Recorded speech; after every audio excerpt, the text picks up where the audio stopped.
What's the meaning of allium?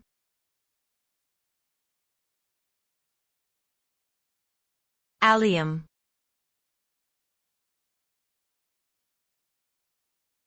Allium.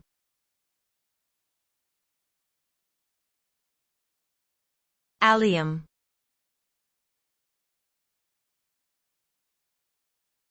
Allium.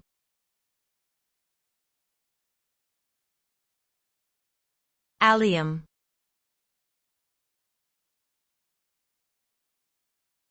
Allium is a genus of perennial bulbous plants that are part of the Amaryllidaceae family.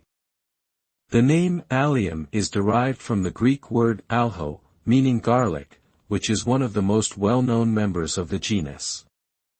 These plants are known for their distinctive onion or garlic-like odor and taste, which is due to the presence of sulfur compounds.